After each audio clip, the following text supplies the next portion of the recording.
I am Joel Vector, Ace Reporter, and this is... Kurtis the Bearheart here. And this is yesterday's news. This just in from AP. Goodwill workers in NJ find original 1774 rebel newspaper. Whoa. And just as I am ready to read this, my phone shut off. Excellent. That's okay. It's back on. I have no idea what that means, but I sure am glad it came back on. I'd like to know about that old-time rag. It's technology nowadays. Just as they find this paper, my information could go lost. It's very interesting in a sense that the phone could turn off, the newspaper could turn off for a couple centuries and then come back on. Exactly. Fascinating. Fascinating. I shall get to the story. Excellent. This is by Mary Claire Dell. Belmar, New Jersey, AP. A quick eye by Goodwill workers in southern New Jersey turned up framed pages from an original 1774 Philadelphia newspaper with an iconic "Unite or Die" snake design on the masthead. Wow, that's cool. The frayed December 28th, 1774 edition of the Pennsylvania Journal and the Weekly Advertiser boasts 3 items signed by John Hancock, then president of the Provincial Congress. Try to say that thing twice. Provincial Congress? Provincial, I don't know. It's province, something like that. Yes. Well, it's quite a word. It's a high caliber word. Especially if it trips up one Joe Vector, Doctor of Journalism. Yes. Like a landmine of a word. Like a piece of dog crap of a word. Maybe somewhere in another world I was a doctor. No, well, you're not a medical doctor or, something. Some kind of doctor. Dr. Martin. Yes. Who? Maybe? I don't know. Well, let's get back to the story. Yeah, Doc Brown. I don't know. Something. Who pleads for the colonies to fight back enemies trying to divide them. Well, I heard an owl in here a minute ago.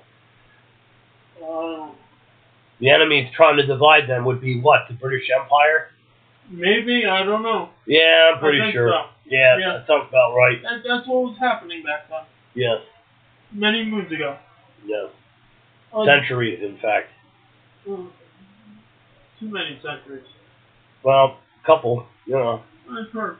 I have a question to ask you. What's that? If it was 1774 and you were living, what would you do? Well, I'd be trying to invent barbecue or something like that.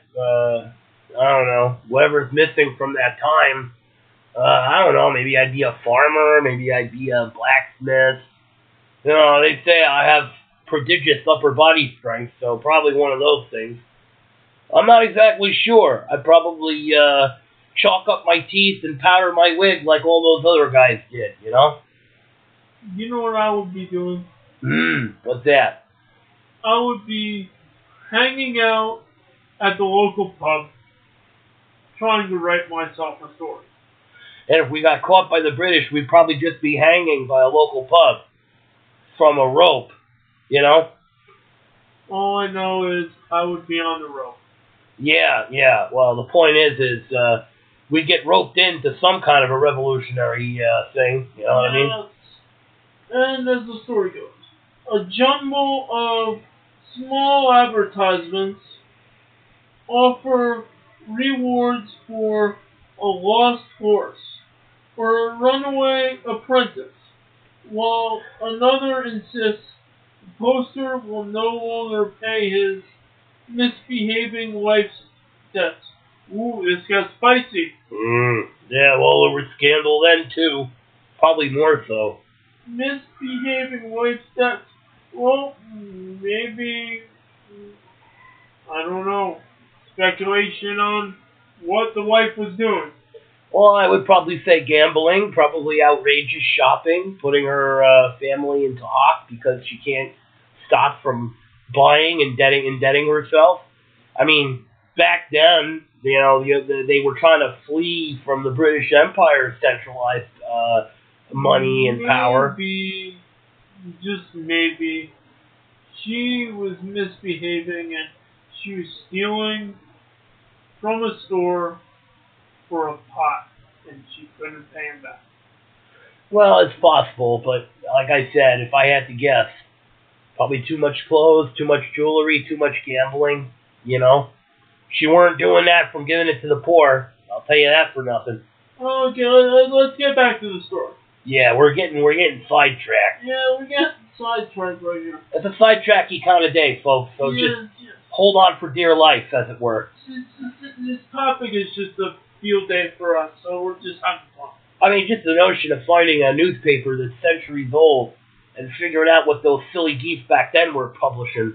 I mean, that makes me really interested. I'd like to take a lifelong gander at that, Yeah, I agree. Yeah. The discovery was first reported by NJ Penn, an online news site. Bob Snyder of the New York auction house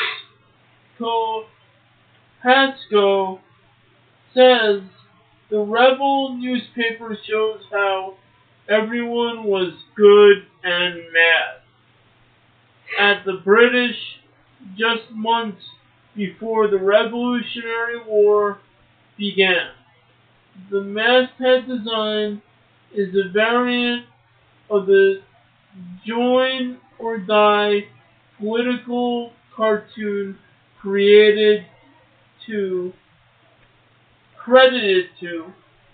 Benjamin Franklin. Wait, are you saying that the mass media of the day contributes to a war happening? Scratch, I'm scratching my head. I would have never guessed that. I think so. Well, that means it's a timeless truth, because media of today would also inspire war. Now, obviously, that has to do with reporting what's going on, but as far as unifying people politically... Anyway, go on. I think they were sparking for a revolution. I certainly do. And I can understand why. And that is my integral journalism. That's right. That's right. No one has more integrity or... I'll fight you in the street if you challenge Dr. Baxter's integrity as a journalist. You don't know. They'll have to... I don't know what they'll do. They'll have to shoot me with a beanbag or something. I'll get mighty angry. I just hope they don't shoot you with a bag of Skittles. Well, I can shoot me with that as long as it's not too high caliber, because I like Skittles. I mean, they're tasty. That's what I'm saying, though. I mean, it's hard to say all that. We're getting sidetracked again. Hopelessly. I have no idea where we even are. Is the story over yet? I mean, I have no idea. It's a long story. Hopefully we'll get there eventually. Hopefully there's a payback other than the genuine fascination of history. Okay, let me skip. Okay. It's just great finding a news. I mean, I found a newspaper from 1973 and I was thrilled. Imagine what that's like. Yeah. These were very important propaganda tools. Yeah. Snyder said of newspapers and pamphlets of the era. The viciousness then, in some, was as much or more as it is today. But the language was more powerful in putting down the other side. Yeah, I mean, think about how people talk today. Not very powerful. I think... Not by comparison. I'm gonna skip some of this article because it's kind of long. Okay, well, sure. Why not? Sounds good? Hey, you're the boss. You're the boss. Okay. I'm only here to offer certain op-ed angles and things, you know? Even though this is a very good article, I don't want to read it word for word. I mean, I more want to see it than hear about it, because I kind of know what the revolutionaries were about, but I like to see the publication itself, the layout. I mean, that would be fascinating. I'd like to read some of the articles. So would I. And I hope they make that available as soon as possible. Yes. It's like a big treasure hunt, really, because you never know what's going to come through. Sometimes the things take a lot of research. Randall said, we got a Bill of Rights the other day, but it was printed by the Philip Morris Tobacco Company. She said Thursday. It looked good. There are 3 other existing copies of the same weekly edition of the Pennsylvania Journal, all housed in university collections. Randall hopes this one will find a home in a Philadelphia area where the public can see it. She posted it for sale on the Goodwill website for 15 days earlier this year, but the listing didn't get widespread interest. Snyder believes it should. Yes, it should. If I were a man of means, I'd be reaching for it. Especially if you pay it and it goes to a charity, and then you have an article like that. I mean, sheesh. Lack of interest. What are you, drunk out there? I don't think there's lack of interest. This is an interesting article today. Yes, it is. I'm fascinated by it. That being said, I'm gonna read a few more paragraphs and then we're done with this article. Okay. Hold on 1 second here. I mean, when it comes down to it, there's plenty of interesting pieces of history, but let's hear about it. Let's hear about how we close this up. They obviously had a very strong belief system. They were willing to risk their lives to publish, he said. Storms, nonetheless, found some irony in the sign-offs that ended many of the submissions. With all the anger and angst they have toward Great Britain, they still sign things. God save the king, he said. Oh, okay. So maybe they were not thinking democracy, because they offered George Washington to be king of America. You heard about that, right? Yes. So maybe they were talking about, I don't know, I don't even know by that point. I mean, I would imagine General Washington was hoofing around somewhere, because he was in the other, what was he in this? Was he in the Spanish-American War? What was he in before the Revolution? He was French and Indian War. That's right. Oh, shucks, what a dummy I am. So that was a good story, right, Dr. Vector? I think that was key journalism by our part. Like a steel hammer. This is yesterday's news with Joe Vector and Kurtis Bearheart. I am Kurtis Bearheart, an emissary from the Okonuff Network. Here to tell you a little bit about the Okonuff Network. Audiobooks, poetry, spoken word, paranormal investigations, and talk. The Okonuff Network, a creative baptism for every day. Check us out on Spreaker.com. I am going to go into a news article right now. Okay, sounds great. Okay.